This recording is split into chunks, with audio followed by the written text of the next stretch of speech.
Hey there, everyone. That sexy nerd is freaking back again.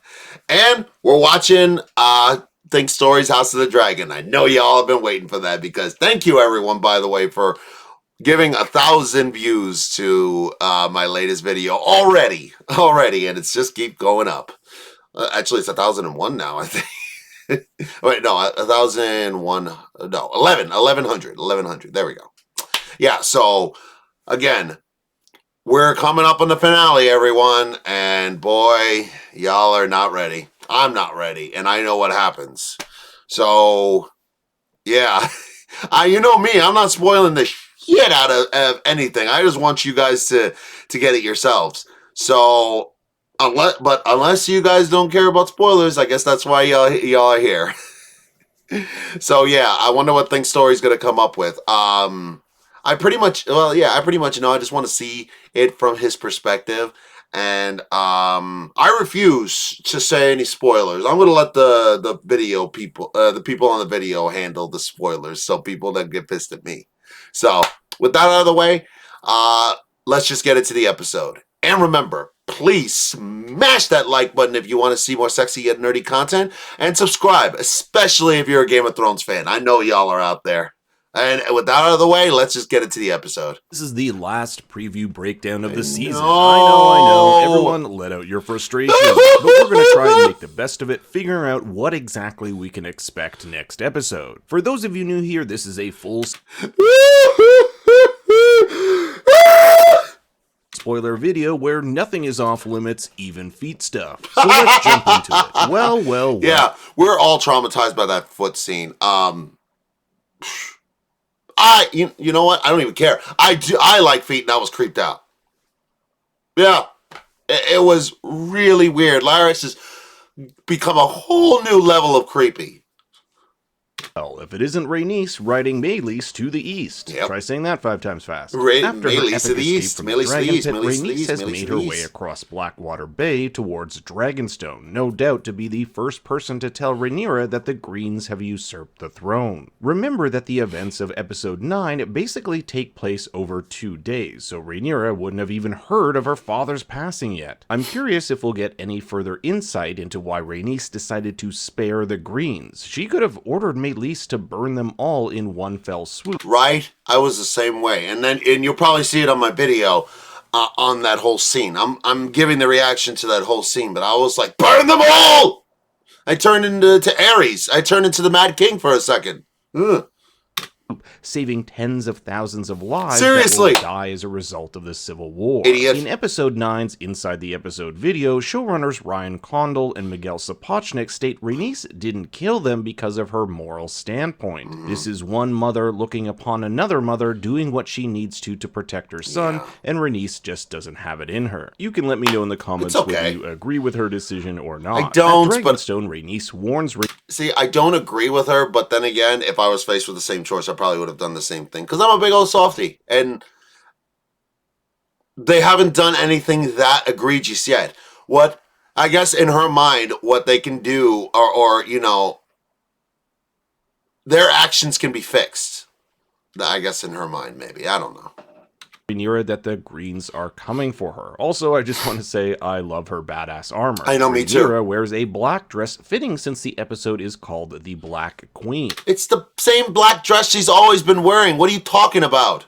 By her side is husband Daemon Targaryen holding onto his blade, Dark Sister. House Targaryen has 2 ancestral blades, Dark Sister and Blackfyre, so it's a great juxtaposition to see one in the hands of Daemon and the other in Aegon's. Rather subtle is Rhaenyra holding her stomach as she hears the news. Not only does she have to deal with the prospect of bloodshed, but she's also pregnant with her and Daemon's 3rd child. I wonder if Rhaenys will tell Rhaenyra about this infighting between Alicent and Otto.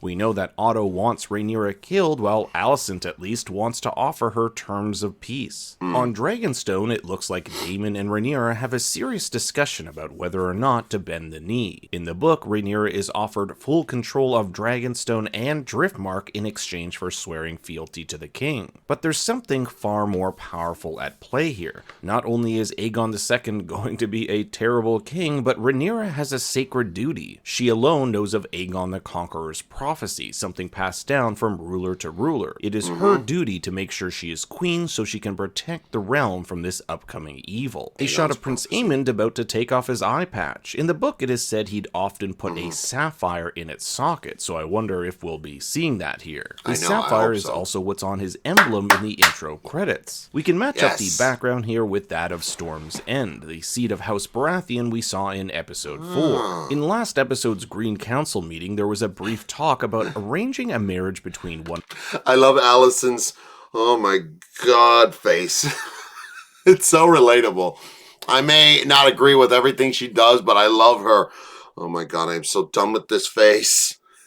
Of Alicent's boys and the Baratheons. You might recall Borman Baratheon helped Rhaenyra in her quest for a husband. And he's not happy with her. He passed away sometime after he died? 5, leaving his son Borros in charge. Borros has 4 daughters, and it looks as though Aemond will get his pick of which one to wed. That is, if Borros agrees. Remember that Aemond does not see marriage as this emotional bond, rather a duty. In episode 7, he told Aegon that if he he said duty. Had to wed his own sister, he would do it without question if it strengthened the family. So Aemond is being the good little soldier here and does what he's told. Now a lot of shit goes down here at Storm's End. One of Borros' daughters mocks Aemond, asking him if Luke not only removed his eye, but also his balls. And to add to the drama, guess who shows up at the same time? Luke, the guy who cut out his eye. To be fair, he's saying that wrong. It happens afterwards. It happens after Lucerys leaves there, and that's what causes him to chase after him. Rhaenyra sent him to Storm's End thinking it would be fairly safe. She's always had a good relationship with the Baratheons. Borros even offers Luke his choice of daughter to wed, but he's already betrothed to Rhaena. As Luke makes his way back from Storm's End, a terrible storm rages. He gets on his dragon Eryx, but is attacked by Aemond on Vhagar. Normally, Eryx could have outflown the much larger and slower dragon, but the weather impeded him, and thus both Eryx and Lucerys are killed. Luke's body washes ashore 3 days later. Hey, you want to get some legal cannabis? Check out mood.com. This bud gets you so high, and it goes right to your front door.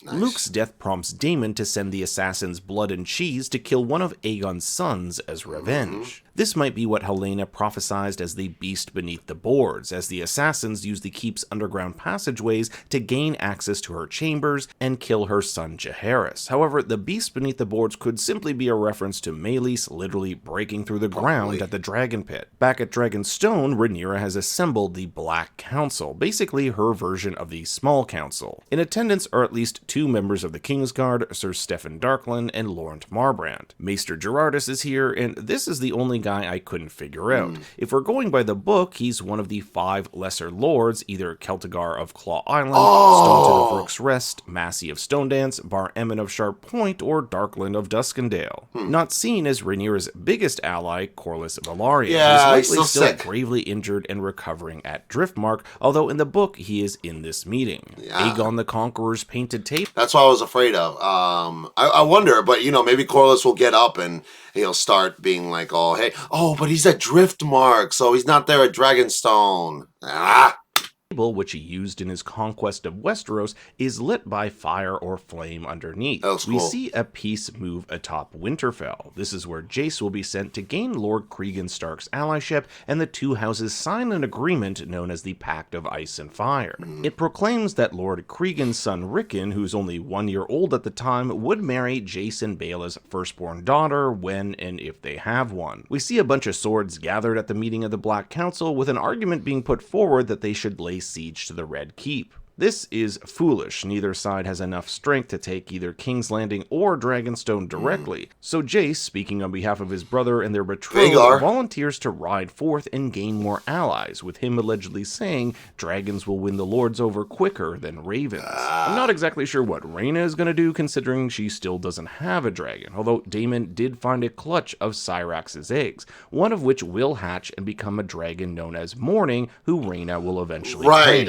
Here's a shot of Luke Luke grabbing his sword hilt, likely at Storm's End when he's confronted by Aemond. Fun fact, he swore to his mother he would not engage in any fighting. Here at Storm's End, we get to see just how massive Vhagar is along the castle walls. Sir Eric Cargill has arrived, pledging his fealty to Rhaenyra, offering her father's crown. The last we saw this crown was atop Viserys' dead body, so it looks like Eric grabbed it and put it in that satchel we saw him carry while escaping with Rhaenys. Another epic shot of Luke traversing the storm where he'll eventually be killed by Aemond and Vhagar. Now in the closed captioning, we can see an unnamed speaker say, "Your cause holds a power that has not been seen since the days of old Valyria." What exactly is this power he speaks of, and could it be magic? That's one thing that really hasn't been seen since those old days. A quick shot of a pensive Rhaenyra with Daemon in the foreground. Speaking of Daemon, we see him, likely somewhere on Dragonstone, singing in High Valyrian to a dragon. I've heard that none of the wild dragons of Dragonstone will be seen this season, so that leaves out this dragon from being the notorious cannibal. I thought it was. My bet is that this is Vermithor, who was last ridden by King Jaehaerys. In the reflection of this dragon's eye, we can see what looks to be Daemon reaching to touch him. Outside of Dragonstone, 3 dragons make their way, likely Jace, Luke, and Baela, who have gone to seek allies. I thought this shot was really interesting. Vermithor burns the roof of this cave. Is he merely displaying his anger, or is this something Daemon wanted him to do? And if it was something Daemon wanted, was it to mine dragonglass, or expand the cave system? My mind is spinning with questions about why Daemon would be risking his life being so close to a wild dragon. Vermithor's not a wild dragon. He was tamed. But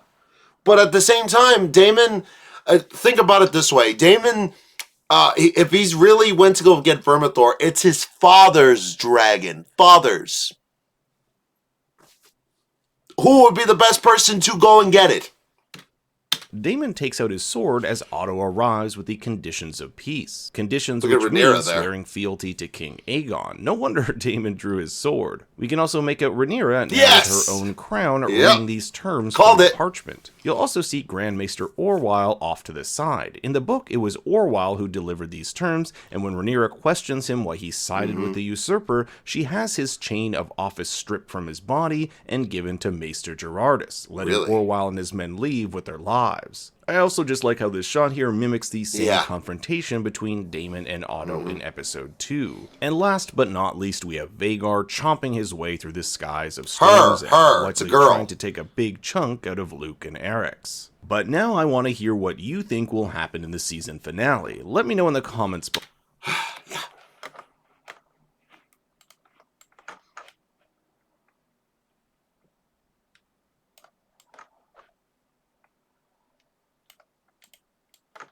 Yeah, remember everyone, at the end of the day, Vhagar is a woman. That big-ass dragon is a woman. Makes way too much sense. Anyway, so yeah, great video. This is pretty, I can't wait for this episode. I really cannot. It really just needs to get here already, because if they're gonna leave us on a cliffhanger for like 2 years, just get it over with, but whatever, we're just gonna have to wait till then. I am still really curious to see. I mean, I feel like this episode has basically been spoiled, but who the hell knows? It's probably gonna be the best episode of the season. Who the hell knows? Yeah, and you know, they're going in a different direction, by the way. Did you guys notice that the episode 9 was not the centerpiece or the craziest freaking episode we've seen? Honestly, I think the craziest thing I don't know, maybe, I guess, since the dragon just burst out. Yeah. I guess crazy things happen. You know, we finally see a good coronation in the show.